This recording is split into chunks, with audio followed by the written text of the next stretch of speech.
Hi there, I'm John King from the Renaissance Party of North America, and I'm here to speak in the graveyard again to tell you once again that a dear friend of ours known as white nationalism is dead.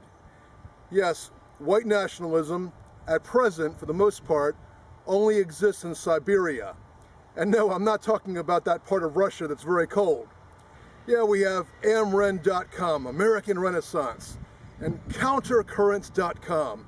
They publish articles. thedailystormer.com, and tradyouth.org. Come on, people, compare that to a generation ago in 1989 when David Duke was elected.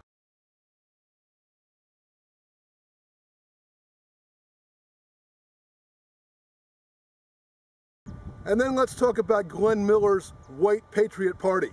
Glenn Miller could put hundreds, if not thousands, of white boots on the ground at any time.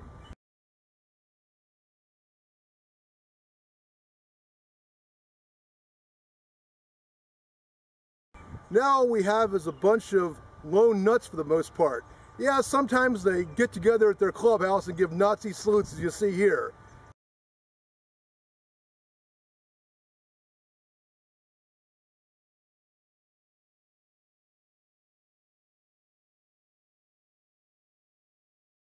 But mostly they're just individuals fighting against hordes of anti-racists, as they call themselves.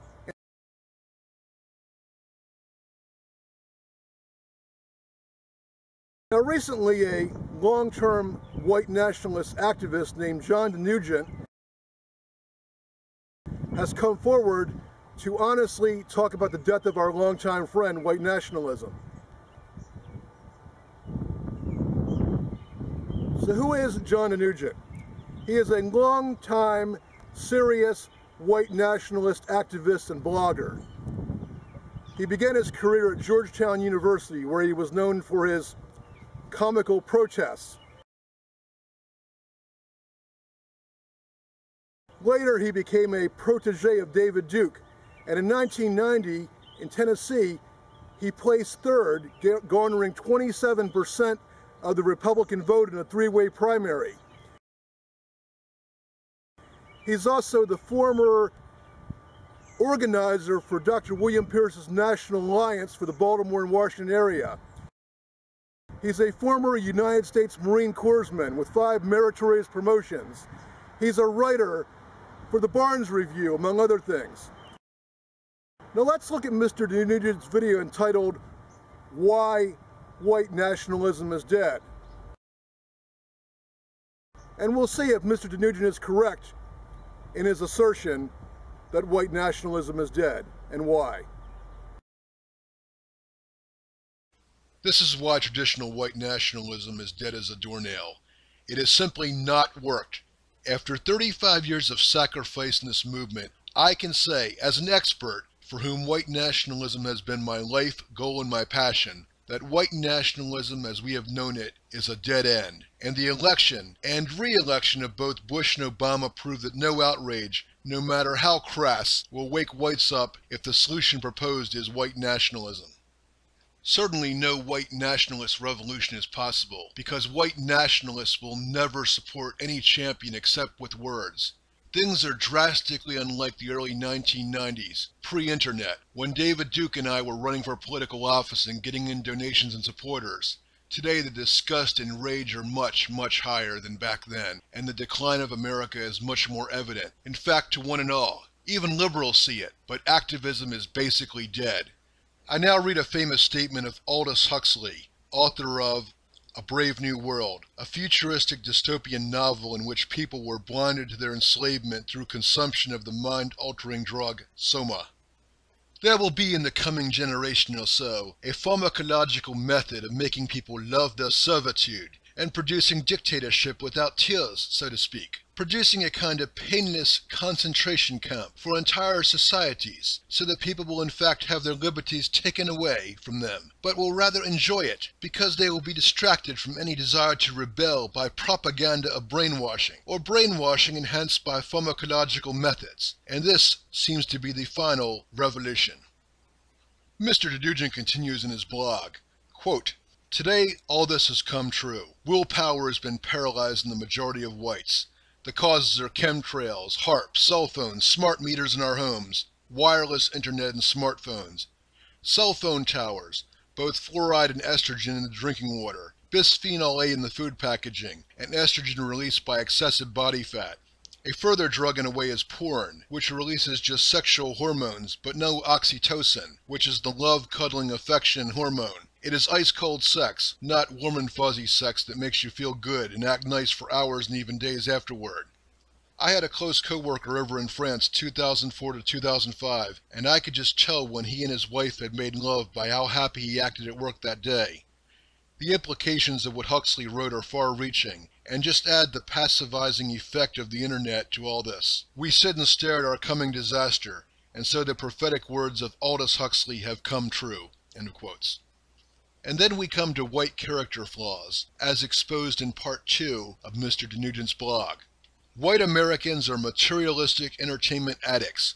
What does this mean concretely, as it impacts on our struggle for white survival? It means that 95% of American white nationalists will literally do nothing for their race beyond typing online and fantasizing that some new Führer or Robert E. Lee will save them. And this is what they type. 1. It's all the fault of the non-whites, who took over and brought down our noble race. And here I, John King, as a representative of the Renaissance Party of North America, must pose the question of white genocide. Is it real? With the declining white birth rate, 1.84 children per white American woman, the world's highest, to 1.2 children per Ukrainian woman, the world's lowest, we're going extinct on our own with no one's help. Those who don't reproduce don't survive. No shitty Talmudist is putting a prophylactic on our men's aroused members. And Mr. Denugent continues. Number 2, and the white nationalist movement is going nowhere thanks to wretched Comrade X, incompetent leader Y, and obnoxious activist Z, who were all supposedly frauds and jerks, and probably agents, homosexuals, swindlers, and psychopaths to boot. And thus we white nationalists are into whining victimhood. Yes, and we see ourselves as helpless victims. Our fate is sealed. We are beaten, and nuts like Delaney, Duke, or Denugent are just Don Quixotes, deluding ourselves with romantic visions like white survival and victory over the Jews. Though they are infinitesimal and hated 1/4% of the human race, they are still unbeatable. The fact that Americans have just bought 600 million guns is also deemed irrelevant, and even the fact that 39% of African Americans say they would not vote for Obama again, that too is no grounds for hope. The white nationalists toss off at most, at their best, meaningless time-wasting electronic compliments via email or Facebook like, "Great blog, man!" But if you dare ask for a donation after working 70 hours a week or seek to run for any office, they call you a mooch and say, "Get a job!" Our path back to health and power is through Aryan thoughts, words, and deeds, not trashing other races for everything. My friend, the heavily persecuted French revisionist historian Vincent Renard, once wrote that unevolved people want to read atrocity stories every day. Black guy did this, Jew did that, cop got brutal, Mexican killed prostitute, Muslim raped Swedish girl, and gays marched down Main Street. But evolved people want to search for and find the truth. Whether glorious truth about the great deeds of our ancestors or the heroes who now are defamed, or also the shortcomings we and others may have, we want the truth. Every time you read obsessively what some black or Jew, Muslim or Mexican did, you are not looking at what we can do. Thus we conclude the reading of Mr. Denugent's blog. And I'd like to add to everyone listening that our path back to sanity and salvation begins with love. That we love our people and our children more than we love others. As the vanguard, we must speak for those who have no voice. Hate is a cancer of the mind, and ultimately it will lead to our demise. Those who spend their time hating other races and ethnicities are doing nothing to advance the cause of a future for white children. Recall it was Mother Teresa who said that she had no interest in joining the anti-war movement, but she said that when somebody would found a pro-peace movement, she'd be happy to join in. Positive thinking leads to the best results. Looking back, the best decisions in your life were the result of love or another positive emotion. Well, my friends, that was an interesting blog, isn't it? I mean, it takes somebody with integrity like Mr. John Denugent to really tell you that the white nationalist scene is dead. So really at this time we're faced with two competing ideologies or outlooks, you might say. They are one which is rising, called ethno-nationalism. The other is dying. It's called American white nationalism. And I want to talk about 15 points that distinguish these two ideologies or outlooks from one another. The first one is what we call our ideology. We people of the Renaissance Party of North America, we call ourselves ethno-nationalists or national synergists. Our ideology is called national synergy. Whereas with white nationalism, their ideology is what you already know. It's reactionary American white nationalism.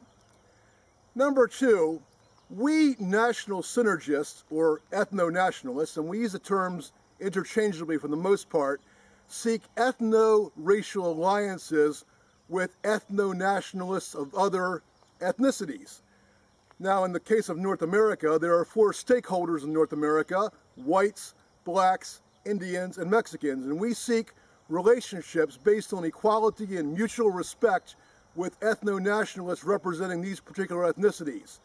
Whereas the white nationalists, whether they want to admit it or not, are simply white supremacists, and they are not open to making such ethno-racial dialogues and alliances. Number three, ethno-nationalists are European in spiritual and ideological outlook, whereas white nationalists are American in religious and ideological outlook. Some might even say evangelical.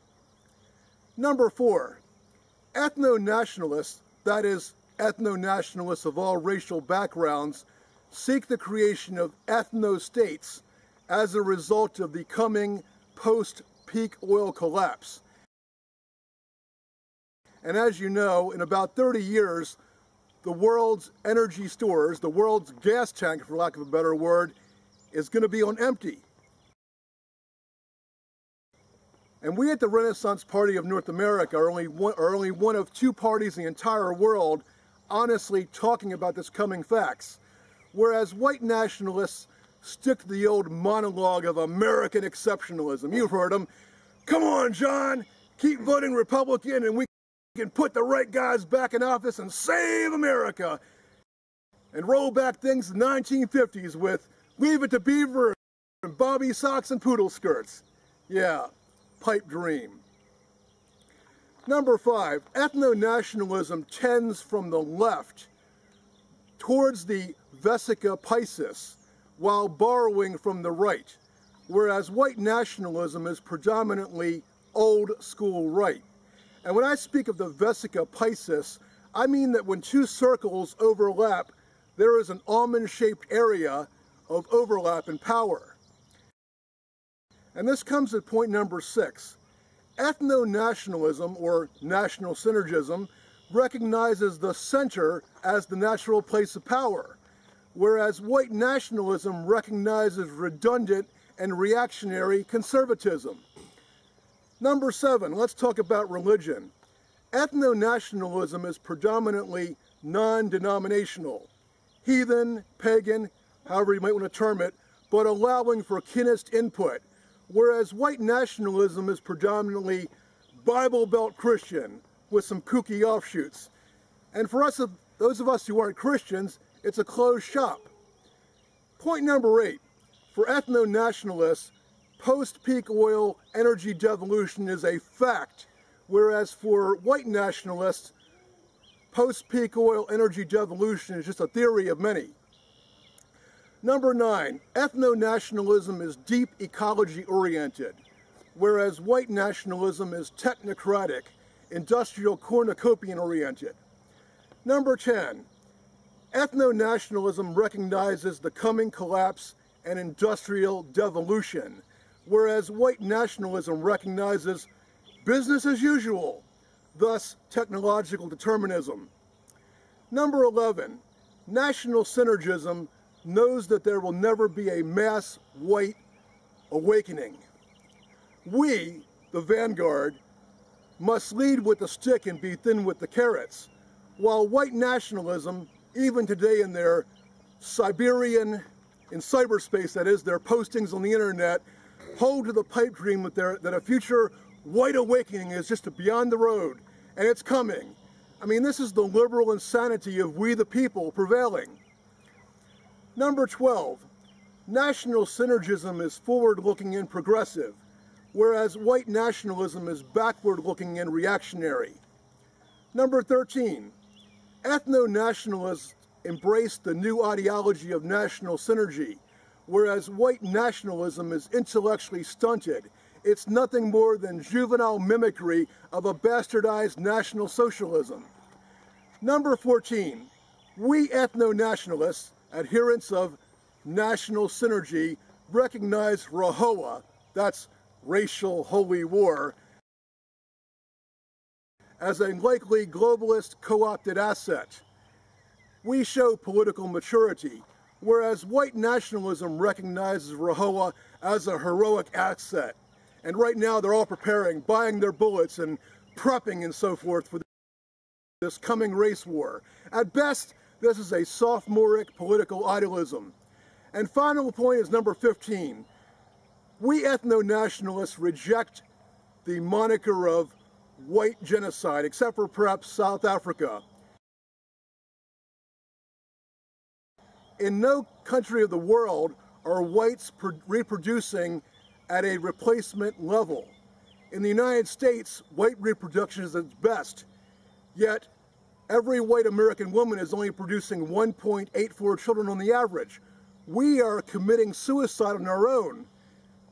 Frankly, other than South Africa, we ethno-nationalists speak of white suicide because nobody is making us impotent. Nobody is putting a condom on us at the time of passion. And it's ridiculous and insulting when we hear these white nationalists, many of whom have never married, never had a relationship with a woman or had a child, talk about how we have to save the white race. Wasn't it their commander, George Lincoln Rockwell, who said in the 1960s that the man who doesn't, F-word, doesn't fight?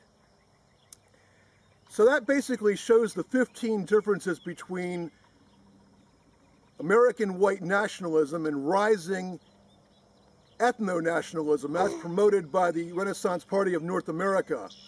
So one ideology, as Mr. Nugent's blog shows, is dying. It's almost in the grave as we speak.